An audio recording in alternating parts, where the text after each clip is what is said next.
You turn off the lights, and your body is clearly tired. Your eyes feel heavy. Your shoulders sink into the mattress.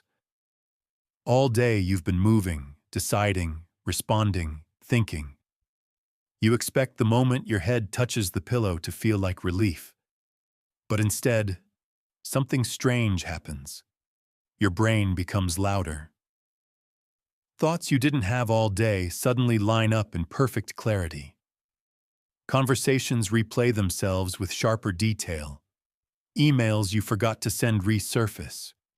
Plans for tomorrow begin organizing themselves without permission. You remember things you should improve, problems you haven't solved, messages you haven't answered. Your body is exhausted, but your mind feels newly activated. And this is the moment you start blaming yourself. You think maybe you have insomnia. Maybe your brain just won't shut off. Maybe you're wired wrong. You promise yourself tomorrow you'll try harder to sleep. But nighttime overthinking, for most people, is not a sleep disorder. It's a prediction behavior. All day long, your brain is busy reacting. It answers questions, processes conversations, makes decisions. There is noise, light, movement, distraction. At night, when the room becomes quiet and the lights turn off, your brain finally has space. And when it finds space, it begins finishing what was left incomplete.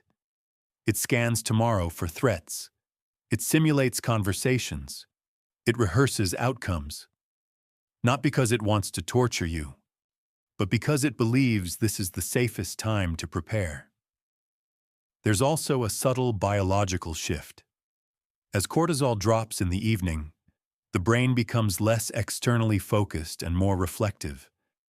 Instead of scanning the environment, it scans memory and imagination. If you've trained your brain to use bed as a thinking place, it will continue doing exactly that. Over time, the mattress itself becomes associated with problem solving. The lights go off, and your mind turns on. In many Japanese homes, the sleeping space carries a very specific meaning. A futon is laid out only when it is time to sleep and folded away in the morning. The space changes function physically. This creates a powerful psychological boundary. The place where you rest does not double as the place where you work, scroll, argue, or plan. It has one job: sleeping. That boundary teaches the brain something important. When this space appears, the day is finished. You don't need to redesign your home to create this effect. You need a small closing ritual that tells your brain tomorrow has already been acknowledged. Before getting into bed, write down 3 concerns about the next day. Not a full to-do list, not a detailed plan. Just 3 things your mind keeps circling. Put them on paper. Then physically close the notebook. Close it with intention. When you close it, say quietly in your head, "Handled for today." This does not eliminate thinking, but it gives your brain a container. Instead of carrying tomorrow into bed, you have placed tomorrow somewhere else. You don't need a silent mind to fall asleep. You need a mind that understands work has ended. When the brain believes preparation is complete, it becomes more willing to let go of control.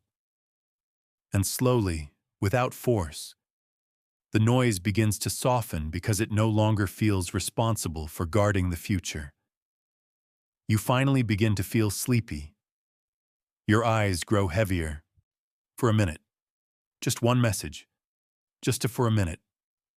Just one message. Just a quick check. Something small before sleep.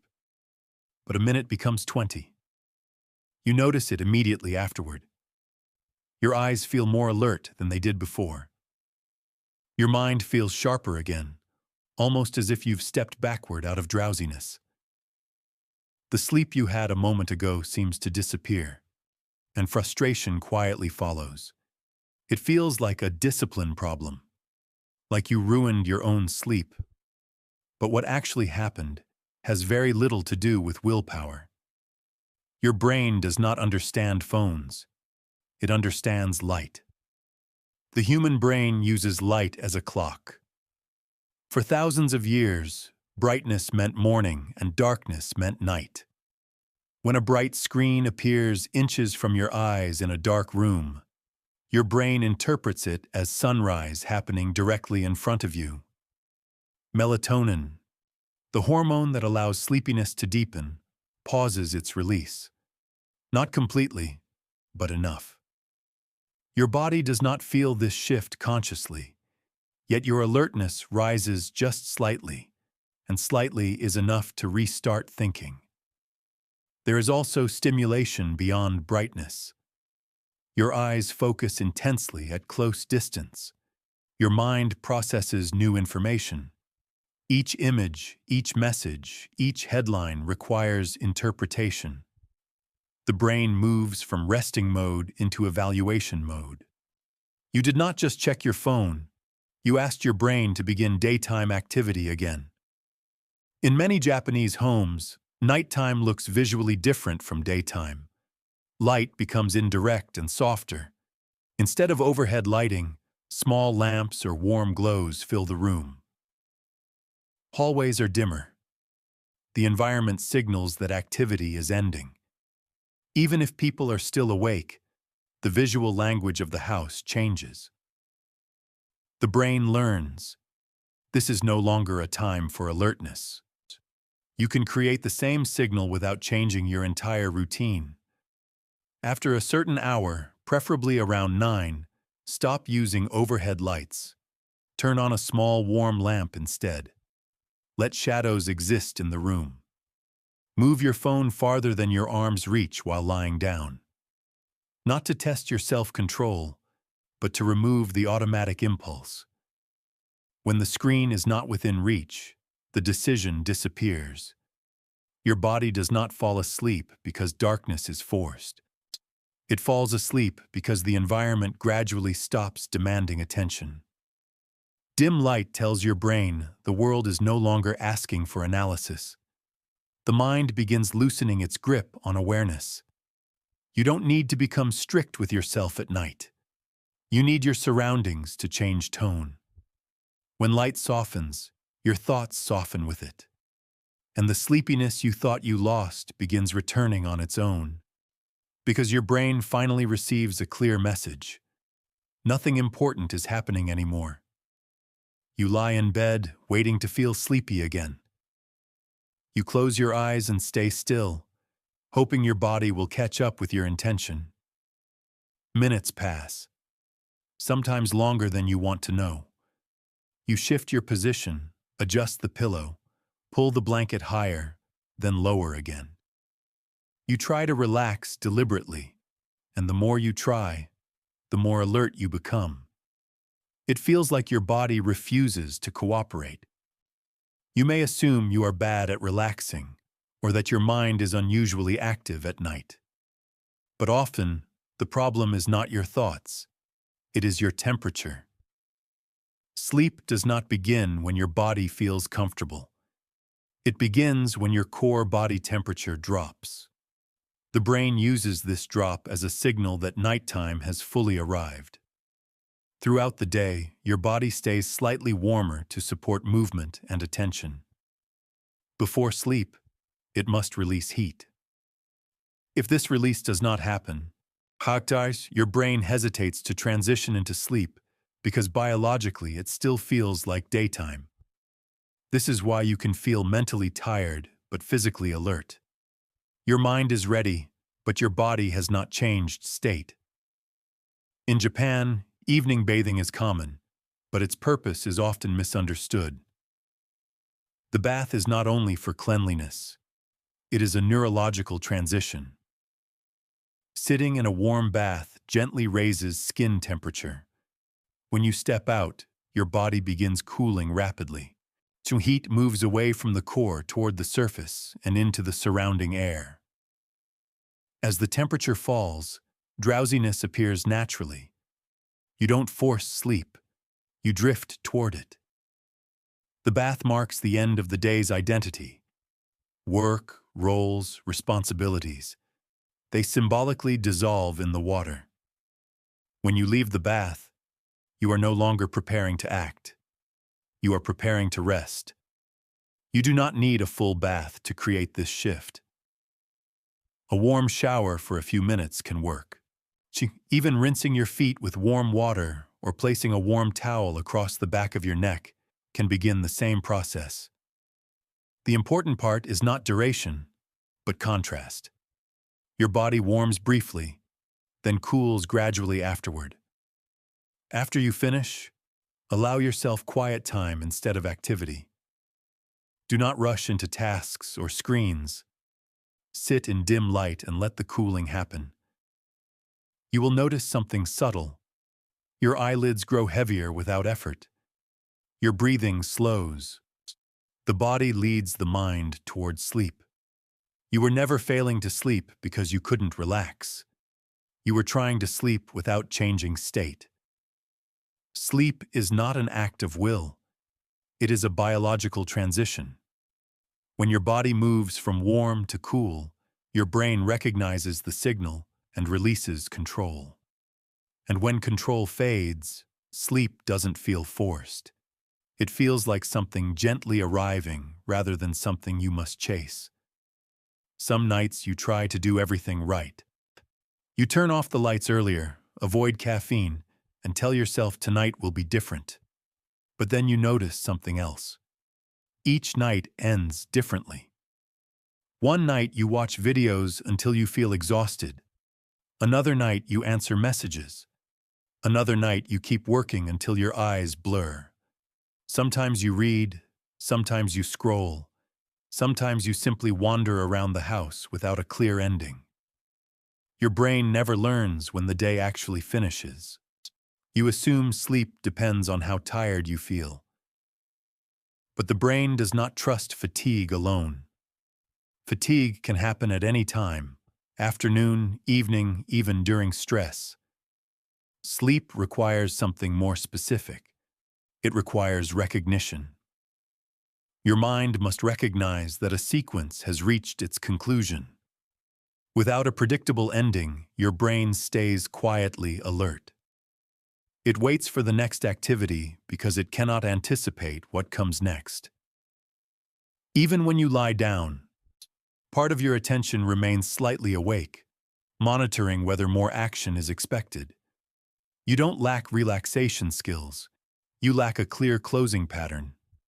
In many Japanese homes, the evening contains small, repeated actions.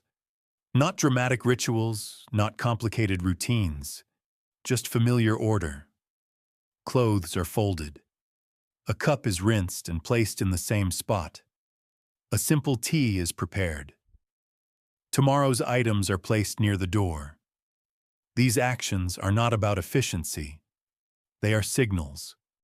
Each repetition teaches the brain that the day is narrowing toward rest.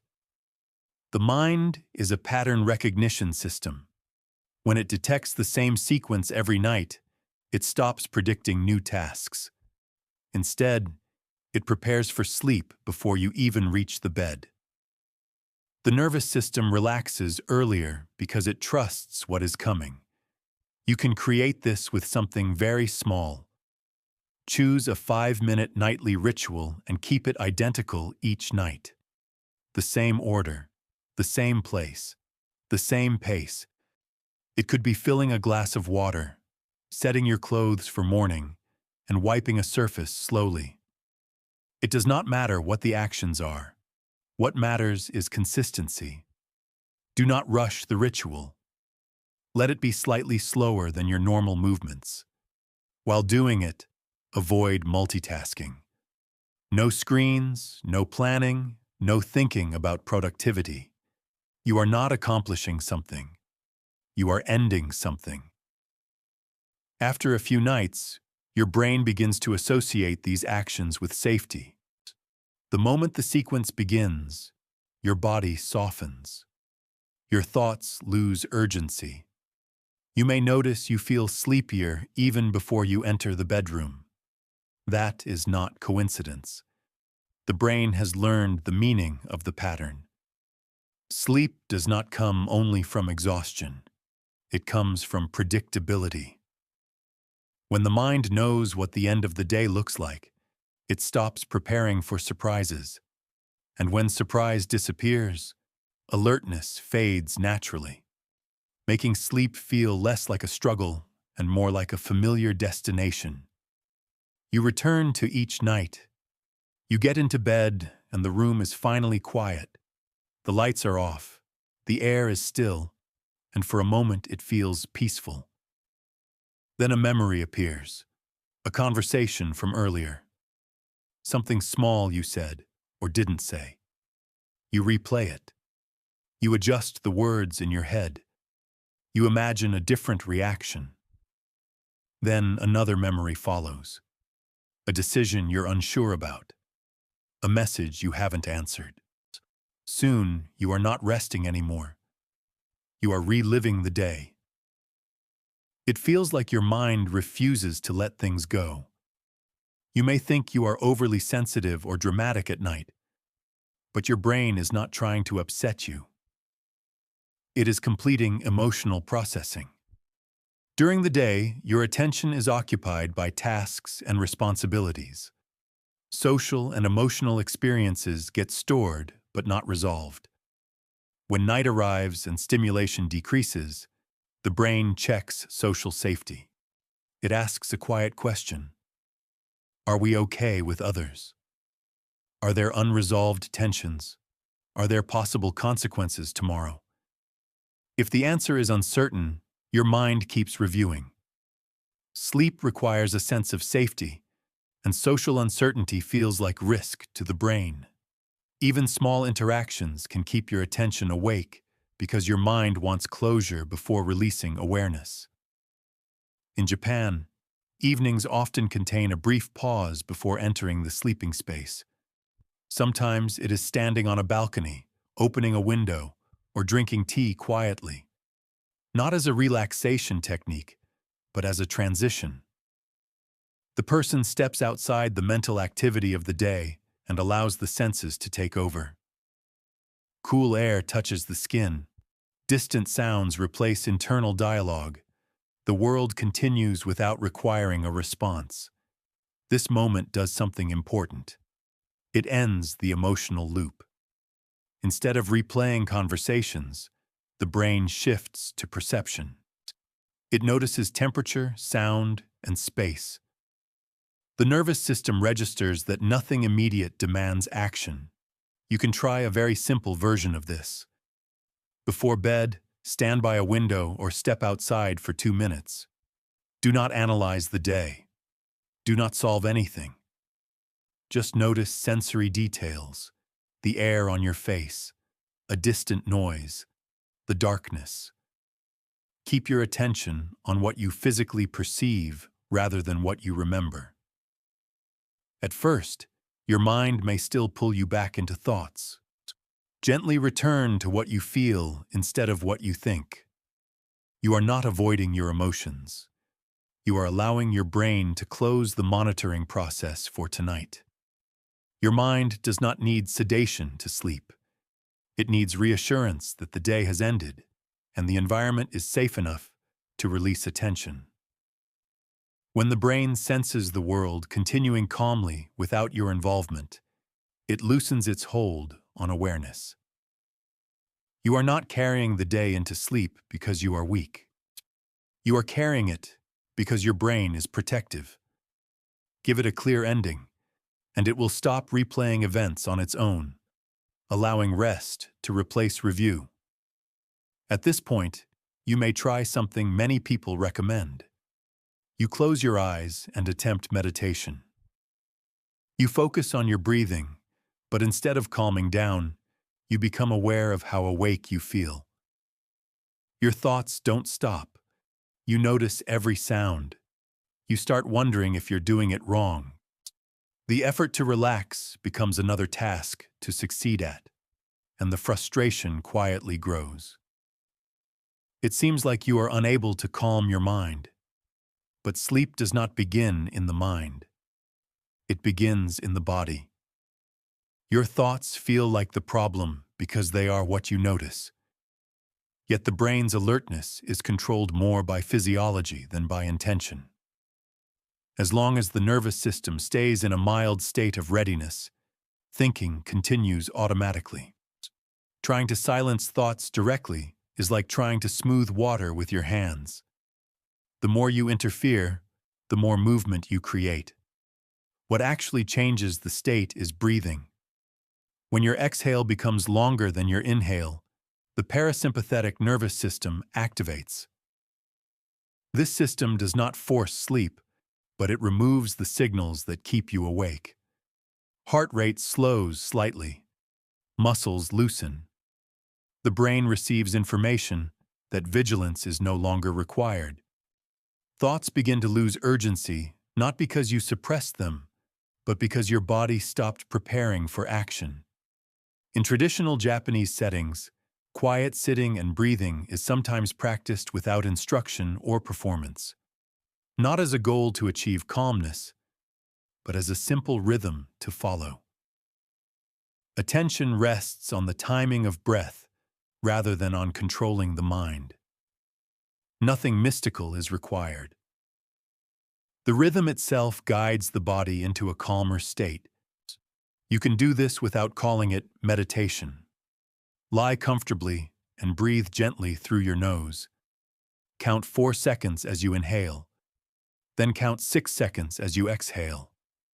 The exhale matters more than the inhale. Continue for 10 slow cycles. Do not check whether you feel sleepy. Do not monitor your thoughts. Just keep the rhythm. After a few minutes, you may notice something subtle. Your muscles sink heavier into the mattress. Your jaw loosens. Thoughts still appear, but they no longer pull you with the same force. Your brain has received the message your mind could not give it directly. The environment is safe. You are not calming your thoughts. You are calming the body that produces alert thoughts. Sleep does not arrive because you succeeded at relaxation. It arrives because your nervous system stopped signaling readiness. When the body releases control, the mind naturally follows, and awareness fades without effort. You didn't force silence. Chuta, you allowed the conditions that make silence possible. There is one final pattern that quietly keeps many people awake, and it is almost invisible. You lie in bed and look at the clock. You calculate how many hours you have left before morning. You think about how tired you will be tomorrow if you don't fall asleep soon. You tell yourself, I need to sleep now. The more you repeat that sentence, the more alert you become. You are trying to make sleep happen. Moment, you turn it into a task. Your brain moment, you turn it into a task. Your brain shifts into performance mode. Performance mode requires monitoring. Monitoring requires awareness. Awareness is the opposite of sleep. Many cases of mild insomnia are not caused by inability to sleep. They are caused by anxiety about sleeping. The bed becomes a stage where you must succeed. Each passing minute feels like failure. Your nervous system interprets this pressure as risk. Risk increases alertness. Alertness blocks sleep. In Japanese culture, there is often less obsession with the exact moment of falling asleep. The emphasis is on resting. Lying down is not immediately linked to unconsciousness. It is linked to stillness. The body is allowed to rest even if sleep takes time. There is less urgency to force the transition. You can experiment with a simple shift in language. When you lie down, change the goal. Instead of saying, I need to fall asleep, say, I am resting calmly. That is all. You are not trying to cross into unconsciousness. You are simply allowing your body to rest. If sleep does not arrive immediately, do not evaluate it. Rest itself is valuable. Muscles recover. The nervous system softens. the body still benefits from stillness. When you remove the demand to sleep, the pressure drops. And when pressure drops, the brain no longer feels the need to stay vigilant. You may even notice that sleep often comes at the exact moment you stop chasing it. When your mind accepts rest as enough, awareness gradually thins. Thoughts fade not because you forced them away, but because they no longer serve a purpose. Let's gently remember the habits that support this shift. You closed tomorrow before bed instead of solving it in the dark. You dimmed light so your brain understood night had arrived. You warmed your body and allowed it to cool naturally. You created a small, predictable ritual so your mind recognized the day's end. You stepped outside your thoughts to close emotional loops. You slowed your breathing instead of fighting your mind.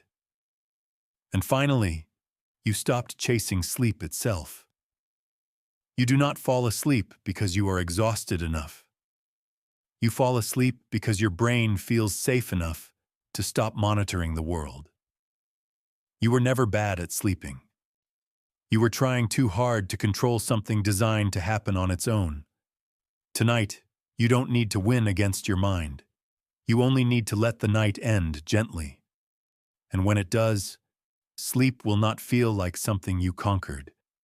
It will feel like something that quietly arrived.